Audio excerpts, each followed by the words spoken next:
নমস্কার, একেবি প্রাইম নিউজে সকলকে স্বাগত। সঙ্গে রয়েছে আমি তস্মিতা। চলে যাচ্ছি সংবাদে।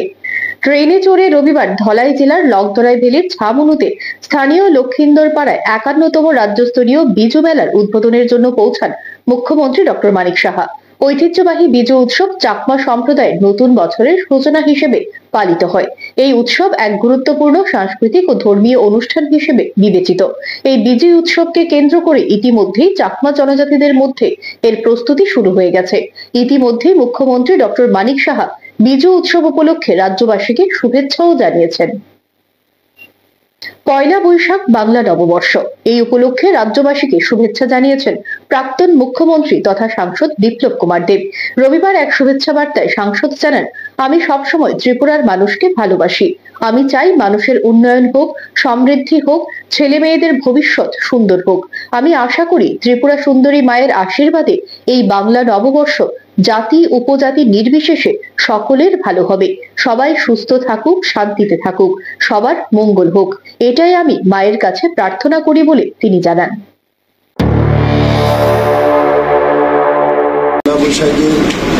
সমস্ত রাজ্যবাসীকে অনেক অনেক শুভেচ্ছা। আমি সবসময় ত্রিপুরা মানুষকে ভালোবাসি। ত্রিপুরা মানুষের উন্নয়ন হোক, সমৃদ্ধি হোক, ছেলে মেয়েদের ভবিষ্যৎ সুন্দর হোক, সেটাই আমি চাই। আমি আশা করি ত্রিপুরেশ্বরী মায়ের আশীর্বাদে এই বাংলা নববর্ষগুলো জাতি দল নির্বিশেষে সবার ভালো হবে, সবাই সুস্থ থাকুক, শান্তিতে থাকুক, সমৃদ্ধি হোক, এটাই।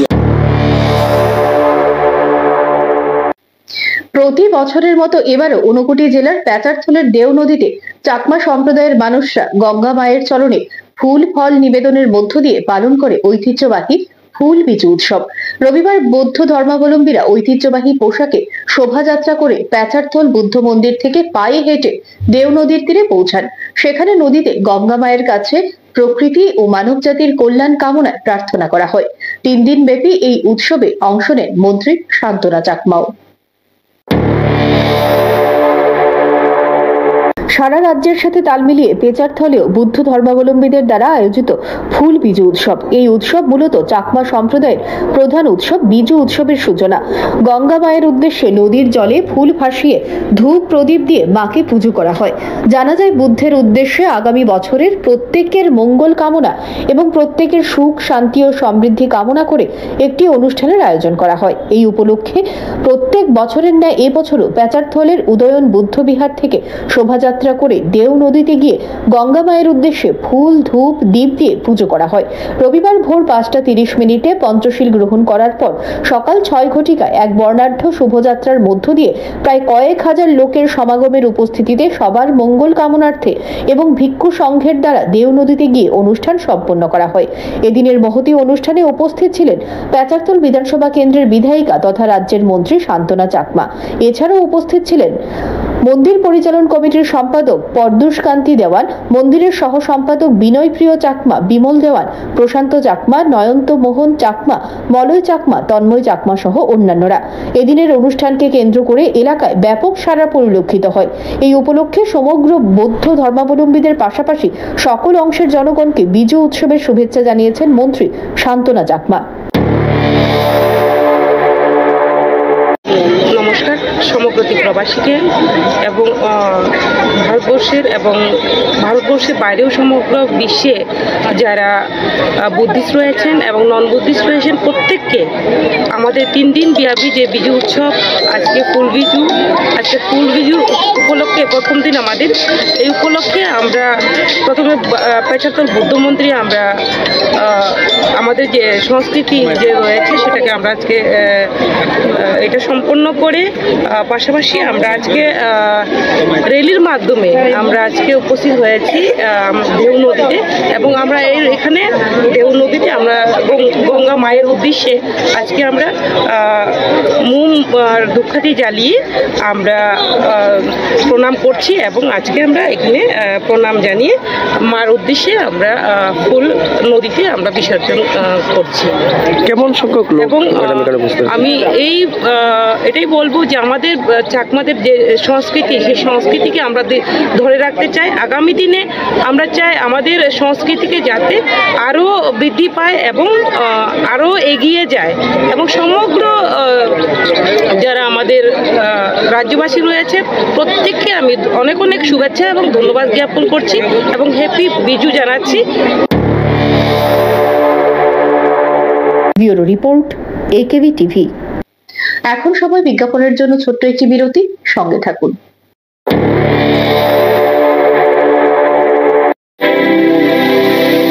North east institute of nursing science Tripura রাজ্যে বিশ্বমানের পরিকাঠামোর সাথে ডিজিটাল ক্লাসরুম, নিজস্ব হসপিটাল ও দক্ষ ফ্যাকাল্টির দ্বারা BSc nursing, GNM nursing, ANM nursing course পরিচালিত করছে।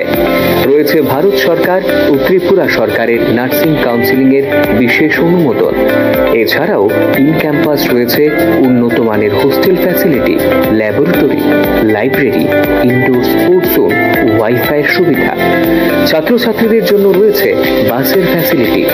তাই নার্সিং পড়তে এখন আর বহির্রাজ্যে নয়, নিজের রাজ্যে 100% প্লেসমেন্ট অ্যাসিস্ট্যান্সের সাথে নার্সিং পড়ার স্বপ্ন পূরণ করুন।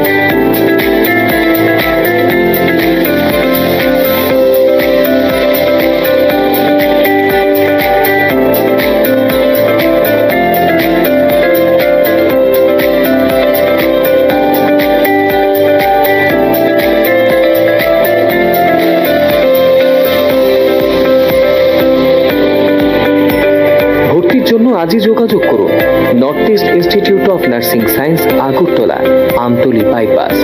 ফোন নম্বর 7085155609, 7005127202, 0381231506, 8257808056, অথবা ভিজিট করুন www.neins.ind.in, a unit of Devlook Hospital.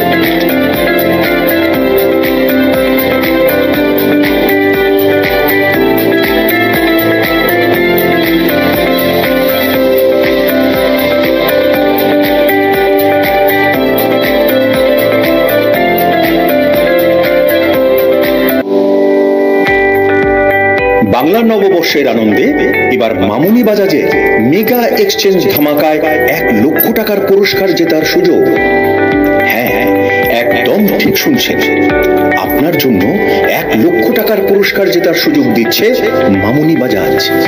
তাহলে আপনার স্বপ্নের বাজাজ বাইকটি কিনতে সোজা চলে আসুন মামুনি বাজাজের শোরুমে। নিয়ে আসুন আপনার যে কোনো পুরনো মোটরসাইকেল অথবা স্কুটার, আর নিয়ে যান ওয়ার্ল্ড ফেমাস বাজাজ মোটরসাইকেল। এছাড়াও পাচ্ছেন 10 লিটার পেট্রোল, অ্যাক্সেসরিজ সহ হেলমেট সম্পূর্ণ বিনামূল্যে। এই আকর্ষণীয় অফারটি চলবে 30 এপ্রিল 2025 পর্যন্ত। Mamuni Bajaj, motor stand, Bishalgarh, Sepahijala, Tripura. Phone number 9612133889, 9089440011।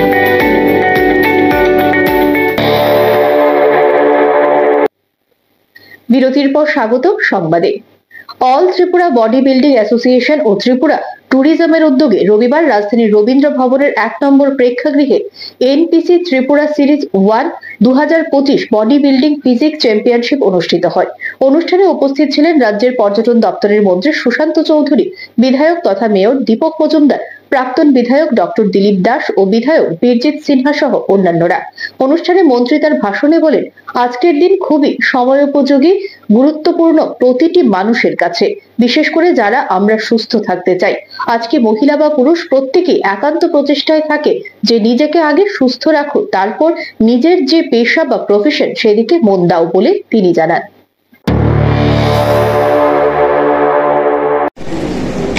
আজকের দিনে খুবই সময়োপযোগী এবং গুরুত্বপূর্ণ আমাদের প্রত্যেকটা মানুষের কাছে, বিশেষ করে যারা আমরা সুস্থ থাকতে চাই।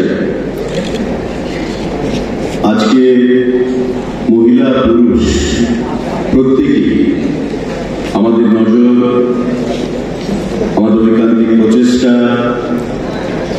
যে নিজেকে আগে সুস্থ রাখবো, তারপর নিজের যে পেশা বা প্রফেশন তাতে আমি মন দেব।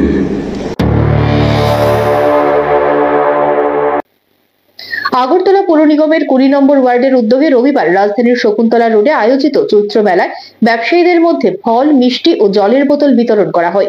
এই কর্মসূচিতে উপস্থিত ছিলেন পৌর নিগমের মেয়র দীপক মজুমদার ও 20 নম্বর ওয়ার্ডের কাউন্সিলর রত্না দত্ত সহ অন্যান্যরা। এদিন মেয়র ও কাউন্সিলর নিজ হাতে ব্যবসায়ীদের মধ্যে ফল, মিষ্টি ও জলের বোতল বিতরণ করেন। এই গরমে রসালো ফল ও জলের বোতল পেয়ে খুশি ব্যবসায়ীরা। এদিন মেয়র বলেন, এটা আগরতলা পৌর নিগমের একটা পরম্পরা, প্রতি বছরই আমরা চৈত্র মেলায় তা করে থাকি বলে তিনি জানান।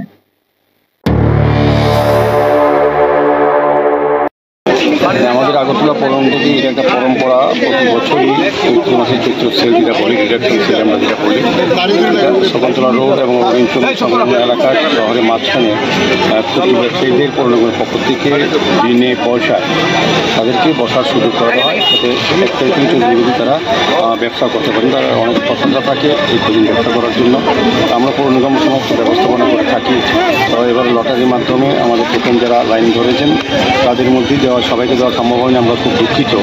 আমরা আগামী সময় চিন্তা করবো সবাইকে যত সংখ্যক বেশি লোককে যাতে বসানো যায় ক্ষুদ্র ব্যক্তি, যেহেতু রাস্তার জায়গা কম, সারা শহরকে তো আর দেওয়া যায় না, কারণ মানুষের যান চলাচল, মানুষের স্বাভাবিক জীবনযাত্রা ব্যাহত হবে। এই কারণে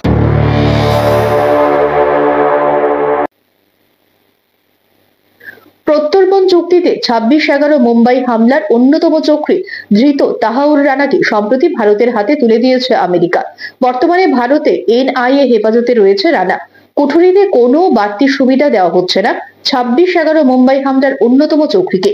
সবকিছু সিসিটিভির নজরদারিতেও রাখা হয়েছে বলে জানা গেছে। সেলের বাইরেও কড়া প্রহরা মোতায়েন করা হয়েছে। এ ব্যাপারে এক NIA আধিকারিক জানিয়েছেন, অন্যান্য বন্দীদের মতোই রাখা হয়েছে তাহাউরকে। কোনো বাড়তি সুবিধা দেওয়া হচ্ছে না, কোনো বিশেষ ব্যবস্থা করা হয়নি। তবে তাহাউর 1 কপি কোরআন, কলম, কাগজ চেয়েছিলেন, সেটি তাকে দেওয়া হয়েছে। নিজের সেলে বসেই নামাজ পড়ছেন তাহাউর। যাতে সে নিজের কোনো ক্ষতি না করতে পারে তার জন্য কড়া নজরদারির ব্যবস্থা রাখা হয়েছে। প্রতি 48 ঘন্টায় মেডিকেল চেকআপের নির্দেশ দেওয়া হয়েছে বলে তিনি জানান। 13 এপ্রিল রবিবার জালিয়ানওয়ালাবাগ দিবস। এটি ইতিহাসের একটি কালো অধ্যায়। এই দিন অমর শহীদদের প্রতি শ্রদ্ধা জানালেন রাষ্ট্রপতি দ্রৌপদী মুর্মু ও প্রধানমন্ত্রী নরেন্দ্র মোদী। জালিয়ানওয়ালাবাগ হত্যাকাণ্ড আজও মানুষ অশ্রুনয়নে স্মরণ করে। ব্রিটিশদের গুলিতে 1919 সালে ব্রিটিশদের গুলিতে দেহ ঝাঁঝরা হয়ে গিয়েছিল শত শত স্বাধীনতা সংগ্রামী থেকে মহিলা ও পুরুষের। এদিন এক্সেন্ডেলে অমর শহীদদের উদ্দেশ্যে হিন্দিতে শ্রদ্ধাঞ্জলি অর্পণ করেন রাষ্ট্রপতি দ্রৌপদী মুর্মু। পাশাপাশি এক্সেন্ডেলে প্রধানমন্ত্রী লেখেন, জালিয়ানওয়ালাবাগে ভারত মাতার জন্য জীবন উৎসর্গকারী সকল স্বাধীনতা সংগ্রামীদের প্রতি আমার শ্রদ্ধাঞ্জলি। তাদের এই আত্মত্যাগ স্বাধীনতা সংগ্রামকে আরো শক্তিশালী করেছিল। ভারত সর্বদা তাদের কাছে ঋণী থাকবে। আমি নিশ্চিত যে সেই অমর শহীদদের কাছ থেকে অনুপ্রেরণা গ্রহণ করে সমস্ত দেশবাসী তাদের সমস্ত দেহ, মন ও সম্পদ নিয়ে ভারতের অগ্রগতিতে অবদান রাখতে থাকবে বলে প্রধানমন্ত্রী উল্লেখ করেন। অবৈধ অনুপ্রবেশ রুখতে এবার আরো কড়া পদক্ষেপ নিল ট্রাম্প প্রশাসন। সেই আইন আরো কঠোর করা হয়েছে। H-1B ভিসা বা গ্রিন কার্ড থাকলেও আমেরিকায় 24 ঘন্টার সঙ্গে রাখতে হবে অভিবাসনের প্রমাণ। যে কোনো সময় নথি দেখতে চাইতে পারে মার্কিন প্রশাসন। চলতি বছরের জানুয়ারি মাসে ক্ষমতায় বসার পর থেকে আমেরিকায় অনুপ্রবেশ রুখতে মরিয়া হয়ে উঠেছেন মার্কিন প্রেসিডেন্ট ডোনাল্ড ট্রাম্প। ইতিমধ্যে কড়া আইন আনা হয়েছে। মার্কিনীদের স্বার্থে অবৈধ অভিবাসীদের দেশে ফেরাচ্ছে তারা। গত 11 এপ্রিল থেকে সে দেশে কার্যকর হয়েছে দ্য এলিয়েন রেজিস্ট্রেশন রিকোয়ারমেন্ট, যেখানে বলা হয়েছে আমেরিকার নাগরিক নন, 14 বছরের ঊর্ধ্বে এমন কেউ সে দেশে 30 দিনের বেশি বসবাস করলে সরকারের খাতায় নাম নথিভুক্ত করতে হবে। ফর্ম G-325R বিল আপ করতে হবে। যারা 11 এপ্রিল বা তারপরে আমেরিকায় পৌঁছবেন 30 দিনের মধ্যে তাদের এই ফর্ম ফিল আপ করতে হবে। নিয়ম ভাঙলে জরিমানার সঙ্গে জেল হেফাজত হতে পারে। আবার এই অভিবাসীদের মধ্যে কেউ ঠিকানা বদল করলে 10 দিনের মধ্যে তা ট্রাম্প প্রশাসনকে জানাতে হবে, অন্যথায় $5,000 মার্কিন জরিমানা করতে হবে, ভারতীয় অঙ্কে যার মূল্য প্রায় $4,30,000 টাকা। আবার 14 বছরের নিচে অবৈধ অভিবাসীদের নাম নথিভুক্তকরণ করবেন অভিভাবকরা। বয়স 14 ঊর্ধ্ব হয়ে গেলে আঙুলের ছাপ রেজিস্টার করাতে হবে তাকে। এই আইন অনুযায়ী যারা বৈধ স্টুডেন্ট বা ওয়ার্ক ভিসায় আমেরিকায় রয়েছেন বা যাদের গ্রিন কার্ড রয়েছে তাদের ক্ষেত্রেও নিয়মে বদল এসেছে। বলা হয়েছে 18 ঊর্ধ্ব সমস্ত অমার্কিনীদের 24 ঘন্টা বৈধ নথি সঙ্গে রাখতে হবে। প্রশাসন চাওয়ার সঙ্গে সঙ্গেই তা দেখাতে না পারলে কড়া শাস্তির মুখে পড়তে হবে, এমনটাই জানিয়েছেন ডিপার্টমেন্ট অফ হোমল্যান্ড সিকিউরিটির secretary. Bureau report, AKB TV. রবিবার সকালে ফের ভূমিকম্পে কেঁপে উঠল মায়ানমারের বিস্তীর্ণ এলাকা। গত 28 মার্চের ভয়াবহ ভূমিকম্পে ক্ষয়ক্ষতি সামলে ওঠার আগে এদিন ফের ভূমিকম্পে বড় ক্ষয়ক্ষতির আশঙ্কা করা হচ্ছে। জানা গেছে রিক্টার স্কেলে এদিনের ভূমিকম্পের তীব্রতা ছিল 5.5। মাত্র 15 দিনের ব্যবধানে ফের ভূমিকম্প অনুভূত হয় মায়ানমারে। রবিবার সকালে আবার কেঁপে উঠল মায়ানমারের বিস্তীর্ণ এলাকা। রিক্টার স্কেলে এদিকের ভূমিকম্পের তীব্রতা ছিল 5.5। মায়ানমারের আবহাওয়া দপ্তরের তরফে জানা গেছে এদিন ভূমিকম্পের কেন্দ্রস্থল ছিল মান্ডালয় থেকে 97 কিলোমিটার দক্ষিণে উন্ডবিন টাউনশিপ এলাকায়। ভূপৃষ্ঠ থেকে 20 কিলোমিটার গভীরে ছিল ভূমিকম্পের কেন্দ্রস্থল। যদিও মার্কিন ভূতত্ত্ববিদদের দাবি কম্পনের কেন্দ্রস্থল ছিল ভূপৃষ্ঠ থেকে 7.7 কিলোমিটার গভীরে। এদিকে স্থানীয়দের দাবি অনুযায়ী ভূমিকম্পের তীব্রতা এতটাই ছিল যে আতঙ্কে ঘর ছেড়ে বাইরে বেরিয়ে আসেন এলাকার বাসিন্দারা। বেশ কিছু বাড়ির ছাদ ব্যাপকভাবে ক্ষতিগ্রস্ত হয়। প্রসঙ্গত উল্লেখ্য, গত 28 মার্চ ভয়াবহ ভূমিকম্পের কবলে পড়েছিল মায়ানমার। 7.7 মাত্রার ভূমিকম্পে কার্যত গুড়িয়ে যায় একের পর এক বহুতল ও ব্রিজ। ভূমিকম্পের উৎপত্তিস্থল ছিল সে দেশেরই সাগাইং শহর থেকে 16 কিলোমিটার উত্তর পশ্চিমে। ভূমিকম্পের ব্যাপক প্রভাব পড়ে মায়ানমারের প্রতিবেশী থাইল্যান্ডেও। প্রাকৃতিক বিপর্যয়ের জেরে এখনো পর্যন্ত মায়ানমারে মৃত্যু হয়েছে 3100 জনের। এই ঘটনার পরই মায়ানমারকে সাহায্য করতে অপারেশন ব্রহ্মা ঘোষণা করেন প্রধানমন্ত্রী নরেন্দ্র মোদী। কোয়াড গোষ্ঠীভুক্ত দেশগুলো মায়ানমারকে সাহায্য করতে এগিয়ে এসেছে। Bureau report, AKB TV. Biju, Bihu, Bishu, Garia Puja, Gajan এবং বাংলা নববর্ষ উপলক্ষে রাজ্যবাসীকে আগাম শুভেচ্ছা জানিয়েছেন ত্রিপুরা বিধানসভার বিরোধী দলনেতা জিতেন চৌধুরী। রবিবার এক শুভেচ্ছা বার্তায় তিনি বলেন, ত্রিপুরা রাজ্যে জনজাতি ও বাঙালিদের মধ্যে সাংস্কৃতিক ভিন্নতা থাকলেও পার্বণ পালনে সকলেই এক সূত্রে গাঁথা। এই উৎসবগুলোতে ধনী, মধ্যবিত্ত সমাজের সকল শ্রেণীর মানুষই নিজ নিজ সামর্থ্য অনুযায়ী আনন্দে মেতে ওঠেন। এই উৎসবগুলো শুধুমাত্র সংস্কৃতির পরিচয় নয়, বরং পারস্পরিক সম্প্রীতির এক উজ্জ্বল উদাহরণ। চৈত্র সংক্রান্তি এবং পহেলা বৈশাখ উপলক্ষে জাতি ধর্ম নির্বিশেষে সকল রাজ্যবাসীকে আন্তরিক শুভেচ্ছা ও অভিনন্দন জানান বিরোধী দলনেতা।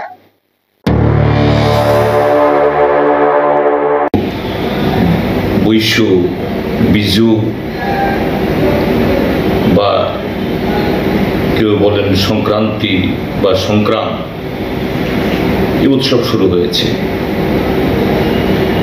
বিষুব রেখা যে সমস্ত অঞ্চলের উপর দিয়ে চলে গেছে, আমাদের ভারতবর্ষ, চীনেরও পূর্বাঞ্চল, Vietnam, Laos, Cambodia, Malaysia, Indonesia, এই গোটা এই অঞ্চল, এই ভূখণ্ডে এই সময়তে যারা আবহমানকাল ধরে প্রকৃতির সাথে সখ্যতা রেখে তাদের কৃষ্টি এবং কৃষির সাথে যুক্ত হয়েছেন। ভাষা হয়তো ভিন্ন, সাংস্কৃতিক যে বৈচিত্র্য তার মধ্যে ভিন্ন ভিন্ন, কিন্তু ঠিক একই সময়েতে এই উৎসব শুরু হয়েছে। সে উপলক্ষে আমাদের রাজ্যের মধ্যেও যারা ককবরক ভাষী তাদের বৈশ্ব উৎসব, ককবরকবাসী এটা কি বর্মা টাইটেল যারা লেখেন, কি ত্রিপুরা তারা লেখেন, কি রিয়াং বা ব্রু বা অন্যান্য মুড়া সিং, কলই, প্রায় সকলেই তারা কোনো না কোনোভাবে এই বৈশু উদযাপন করেন। তার সাথে হলো গড়িয়া উৎসব।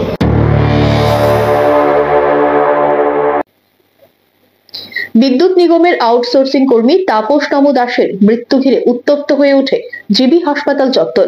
রবিবার এই ইস্যুতে কোম্পানির কর্মকর্তাদের খামখেয়ালিপনা, দায়িত্ব জ্ঞানহীন কাজের জন্য গণপিটুনি দেওয়া হয় নিয়োগকৃত কোম্পানির আধিকারিককে। বিদ্যুৎ নিগমের আউটসোর্সিং কর্মী তাপস নম দাসের মৃত্যু ঘিরে উত্তপ্ত জিবি হাসপাতাল চত্বর। রবিবার এই ইস্যুতে কোম্পানির কর্মকর্তাদের খামখেয়ালিপনা, দায়িত্ব জ্ঞানহীন কাজের জন্য গণপিটুনি দেওয়া হয় নিয়োগকৃত কোম্পানির আধিকারিককে। মৃতার স্ত্রী এদিন জানান, আইজিএমে চলন্ত লাইনে কাজ করতে গিয়ে বিদ্যুতের ছোবলে ওপর থেকে নিচে পড়ে মারাত্মকভাবে আহত হন এই কর্মী। পরে তাকে আগরতলা জিবিপি হাসপাতালে পাঠিয়ে দেওয়া হয়। সেখানে গত 7 দিন ধরে চিকিৎসাধীন অবস্থায় ছিলেন তিনি, কিন্তু শেষে অবস্থা বেগতিক দেখে জিবি থেকে তাকে রাজ্যের বাইরে উন্নত চিকিৎসার জন্য রেফার করে দেওয়া হলেও তার পরিবারের অভিযোগ, টাকার অভাবে এবং কোম্পানির সহযোগিতায় তাকে আর রাজ্যের বাইরে নিয়ে যাওয়া হয়নি। কাজ করতে করিয়া নিচে ফিরে আসছিল, এরপরে দিয়া আমরা ফোন করছে, আমার কাছে ফোন করছে না, কাকুর কাছে ফোন করছে, মোবাইলে টাকা না, টাকা দুয়ার দেন। এরপরে দিয়া আমরা সেখানে আসলে হসপিটাল ভর্তি হয়েছি করে ভালো না বলে ভালো লেগে আছে। কোন জায়গায় ঘটনাটা হয়েছে? আইজিএম কি করতে গেছিল এখানে? এখানে শর্টকে পড়ে গেছে কেন? আইজিবিতে আনার পরে এরপরে কি হয়েছে? তার পরিবারের সদস্যরা জানায়, এই কদিন তার চিকিৎসা আয়ুষ্মান কার্ডের মাধ্যমে হাসপাতালে হয়েছে। শেষে রবিবার এই বিদ্যুৎ নিগমের আউটসোর্সিং কর্মী তাপস নাম চিকিৎসাধীন অবস্থায় মৃত্যুর কোলে ঢলে পড়ে। কিন্তু এরপরও কোম্পানির তরফে তার মৃতদেহ সৎকারের এবং তার পরিবারকে সহায়তা দূর অস্ত সামান্য সৌজন্যতা বোধ পর্যন্ত দেখানো হয়নি। তার মৃতদেহ হাসপাতালের মর্গে রেখে দেওয়াকে কেন্দ্র করে শেষে তার সহকর্মীদের ধৈর্যের বাঁধ ভেঙে যায় এবং ঘটনাস্থলে কোম্পানির কর্মকর্তাদের উপর তাদের ক্রোধ আছড়ে পড়ে। এ ব্যাপারে মৃতের সহকর্মী কোম্পানির দায়িত্ব জ্ঞানহীনতা নিয়ে প্রশ্ন তুলে। লোকটা কাজ করতে গিয়ে এক সপ্তাহতে জিবি ভরে রয়েছে, তো লোকটা নাকি জিবি নেওয়া বাইরে নেওয়ানো কোনো চিন্তা আসলো না, আসলো নি নিচে কেউ, লোকটা আজকে মারা গেছে। লোকটা মর্গে গেলে তো এর অপরাধ কোন জায়গা, এর পরিবারের কি দুঃখ, মর্গে গেলে পড়ে থাকতে। হ্যাঁ, আমরা তো বিশ্বাস করে কাজ করতেছি নাকি এই চলতে কাজ করি, এই দুনিয়াটা কেমনে চলতেছে, কারেন্টটা কেমনে চলতেছে।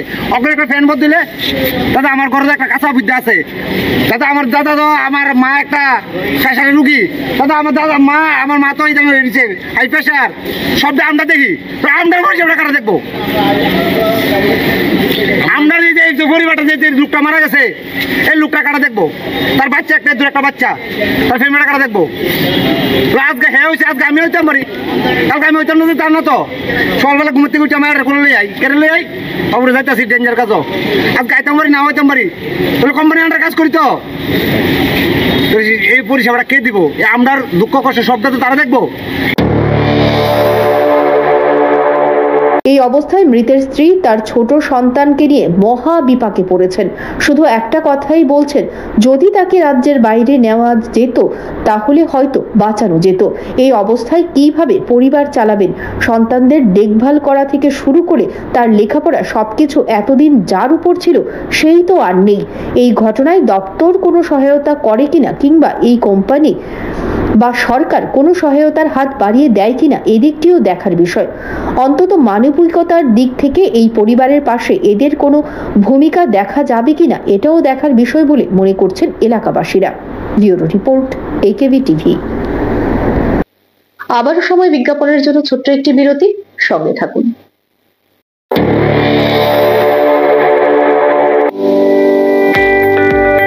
বাংলা নববর্ষের আনন্দে এবার মামুনি বাজাজে মেগা এক্সচেঞ্জ ধামাকায় 1 লক্ষ টাকার পুরস্কার জেতার সুযোগ। হ্যাঁ, একদম ঠিক শুনছেন, আপনার জন্য 1 লক্ষ টাকার পুরস্কার জেতার সুযোগ দিচ্ছে মামুনি বাজাজ। তাহলে আপনার স্বপ্নের বাজাজ বাইকটি কিনতে সোজা চলে আসুন মামুনি বাজাজের শোরুমে। নিয়ে আসুন আপনার যে কোনো পুরনো মোটরসাইকেল অথবা স্কুটার, আর নিয়ে যান ওয়ার্ল্ড বাজাজ মোটরসাইকেল। এছাড়াও পাচ্ছেন 10 লিটার পেট্রোল, অ্যাক্সেসরিজ সহ হেলমেট সম্পূর্ণ বিনামূল্যে। এই আকর্ষণীয় অফারটি চলবে 30 এপ্রিল 2025 পর্যন্ত। Mamuni Bajaj motor stand, Bishalgarh, Sepahijala, Tripura. Phone number 9612133889, 9089440011।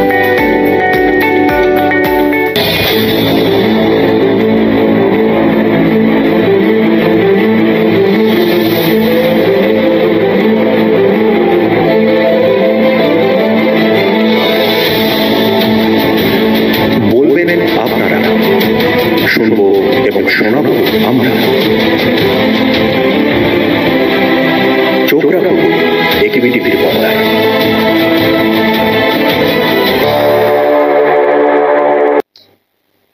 ফিরে এলাম বিরতির পর।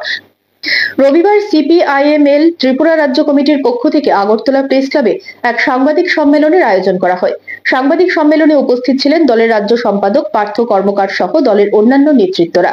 সাংবাদিক সম্মেলনে কেন্দ্র ও রাজ্য সরকারের জনবিরোধী নীতির বিরুদ্ধে তীব্র প্রতিবাদ জানানো হয়। রান্নার গ্যাস, পেট্রোল, ডিজেলের মূল্য বৃদ্ধি, ওয়াকফ আইন সংশোধনী 2025, শ্রমিক স্বার্থ, কৃষি সংকট ও আইন শৃঙ্খলার অবনতি সহ একাধিক বিষয়ে বক্তব্য রাখেন রাজ্য সম্পাদক। তিনি বলেন, ওয়াকফ আইন সংশোধনী 2025 মুসলিম সম্প্রদায়ের ধর্মীয় স্বাধীনতা ও সাংবিধানিক অধিকারের পরিপন্থী।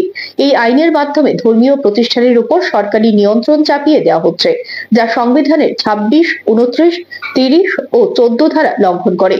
এই সংশোধনীর মাধ্যমে সরকার শুধু মুসলিমদের নয়, সামগ্রিকভাবে সংবিধান ও প্রজাতন্ত্রের আত্মাকে আঘাত করেছে বলে তিনি জানান। মাঝখানে আর মাত্র একদিন বাকি, এরপরই বাংলা নববর্ষের আনন্দে মেতে উঠবে সকলে। আর বাংলা নববর্ষকে সামনে রেখে ইতিমধ্যেই রাজধানীর বাজারগুলোতে চলে এসেছে কাঁচা ইলিশ মাছ। দামও রয়েছে একেবারে সুলভ মূল্যে। এই নববর্ষে নিম্ন মধ্যবিত্ত লোকেরাও ইলিশ মাছ খেতে পারবে বলে জানিয়েছেন মাছ ব্যবসায়ীরা। রবিবার সংবাদ মাধ্যমের মুখোমুখি হয়ে এক মাছ ব্যবসায়ী জানান, এবছর ইলিশ মাছের আমদানি কিছুটা কম, তবে সবার ঘরে ঘরে ইলিশ মাছ পৌঁছাবে এবার। যে ইলিশ মাছ মজুত রয়েছে, সাইজও ভালো, মাছও সতেজ বলে তিনি জানান। এবার ইলিশ আমদানি একটু কম, তবে সবার ঘরে ঘরে ইলিশ মাছ পৌঁছবে এবার। যে ইলিশ মোটামুটি আমদানি আছে, সাইজও ভালো, মাছও ফ্রেশ। তবে এই আমদানিটা বেশি হইছে না কে একমাত্র বাংলাদেশ যে সরকারটা এবার একটু ভেজাল, ইংলিশ সরকার। আগে তো হাসিনা আমরা আমাদের মাছ এই দিনের ভালো মাছ আমরা দেশে দেশে রাজ্যে রাজ্যে দিত আর কি। হ্যাঁ, ইংলিশ সরকার টাওয়ার পরে এটা আমরা বর্ডার লাইন টাইন একবারে সাংঘাতিক খারাপ। আপনার ব্যবসা বাণিজ্য একটু মাছের দিক দিয়ে একটু নরম হয়ে দিচ্ছে আর কি। কদমতলা থানা এলাকায় এক নাবালিকা ছাত্রী ধর্ষণের ঘটনায় তীব্র চাঞ্চল্য ছড়িয়েছে। পাশের বাড়ির একটি বিয়ের অনুষ্ঠানে যাওয়ার পথে 7ম শ্রেণীতে পাঠরত এই নাবালিকা ছাত্রী ধর্ষণের শিকার হয়েছে বলে অভিযোগ উঠেছে। নির্যাতিতার পরিবারের পক্ষ থেকে কদমতলা থানায় একটি মামলা দায়ের করা হয়েছে। পুলিশ এক অভিযুক্তকে আটক করেছে এবং অপর অভিযুক্ত নাবালককে গ্রেপ্তারের জন্য জোরদার তল্লাশি চালাচ্ছে। রাজ্যে ফের ন্যাক্কারজনক ধর্ষণের ঘটনা। অভিযোগ, 7ম শ্রেণীতে পড়ুয়া 14 বছরের এক নাবালিকা এবার ধর্ষণের শিকার। চাঞ্চল্যকর ঘটনা উত্তর ত্রিপুরা জেলার কদমতলা থানা এলাকায়। জানা যায়, শনিবার রাত আনুমানিক 8টা নাগাদ এই নাবালিকা পাশের বাড়ির বিয়ের অনুষ্ঠানে যাবার সময় তাকে বলপূর্বক মুখ বেঁধে অপহরণ করা হয়।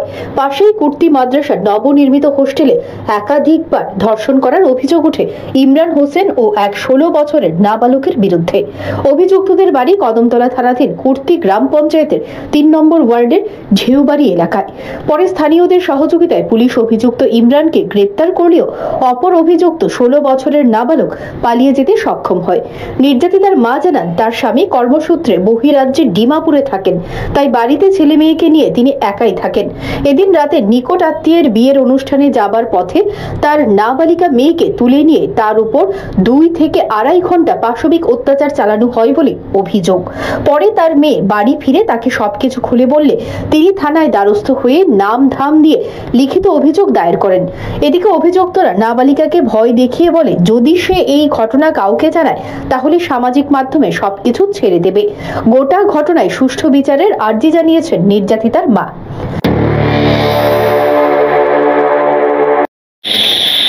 আমার কুড়ি তার চাচার বিয়া আজকে কালকে তো গেছে হে বাড়ি থেকে বাড়ি আমি কইছি যা আমি পরে আইয়া পরে হে গেছে যাওয়াত লাগিয়ে তার চাচার বাড়ির গেইটর মুখ থেকে দরিয়া নিচে গিয়া মইনুল হকর ছেলে সায়ন আর ইমরান হোসেন তারা দুইজনে দরিয়া মুখ বান্ধিয়া আথাও বান্ধিয়া লইয়া গেছে হোস্টেলও আমরার বাড়ির লগে দিয়া হোস্টেল হন নিছে নেওয়ার পরে 2-2.5 ঘন্টা পরে আমার বুড়ি ছুটিয়া আইছে আইয়া খান দিয়া হে বেউর কথা কইতে পারে না পরে জিকাইছি কইছে বড় বেটা একজনে আমারে দরিয়া নিচে মুখ বান্ধিয়ার লগে ছোট ছেলে একটা মইনুল হকর বুয়া সায়ন তারা নিচে আমারে দরিয়া তাকি বান্ধিয়া পরে তার দাদারে কইছে কোয়ার পরে দাদাই গিয়া আনছেন ইমরান হোসেন দে আর মইনুল হকর ছেলে সায়ন হে আমরার সামনে দিয়া জুতা তো লইয়া গেছে কি দৌড়াইয়া তারে ধরতে পারছি না।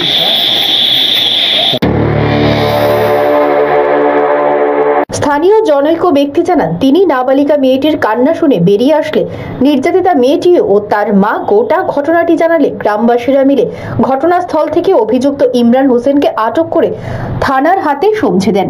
অপর অভিযুক্ত নাবালক পালিয়ে যেতে সক্ষম হয়। তবে এই ধরনের ঘটনা কদমতলা এলাকায় নয় গোটা ত্রিপুরা রাজ্যেও যেন না ঘটে এর জন্য ন্যায্য বিচারের দাবি করেন তিনি।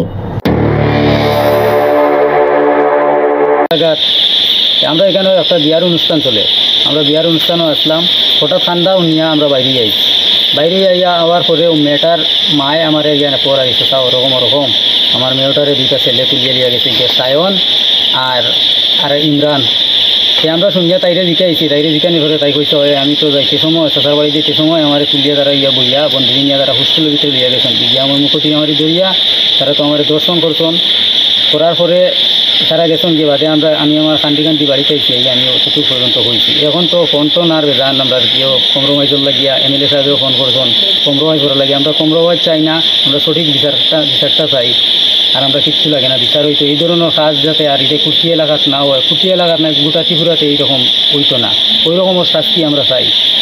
আমরা কদমতলা থানার অফিসার ইনচার্জ জয়ন্ত দেবনাথ জানান একটি ধর্ষণের অভিযোগ হাতে পেয়ে মামলা রুজু করে তদন্ত শুরু হয়েছে। এই কাণ্ডে ইমরান হোসেন নামের একজনকে গ্রেপ্তার করলেও অপর এক নাবালক পলাতক তার খোঁজেও তল্লাশি জারি রয়েছে। তিনি জানান প্রাথমিক তদন্তে ধর্ষণ বলেই ধারণা করা হচ্ছে, তবে মেডিকেল রিপোর্ট হাতে আসলে পুরোপুরি নিশ্চিত হওয়া যাবে। কিছুক্ষণ আগে একজন নাবালিকা মেয়েকে তার গার্জিয়ান আমাদের কাছে নিয়ে আসে এবং বলে যে সে তার পাশের বাড়িতে বিয়ের অনুষ্ঠানে যাচ্ছিল, তখন দুজন লোক একজন ইমরান হোসেন এবং একজন নাবালক ছেলে তাকে অপহরণ করে প্রতি মাদ্রাসা হোস্টেলে নিয়ে যায় এবং সেখানে তাকে দর্শন করে।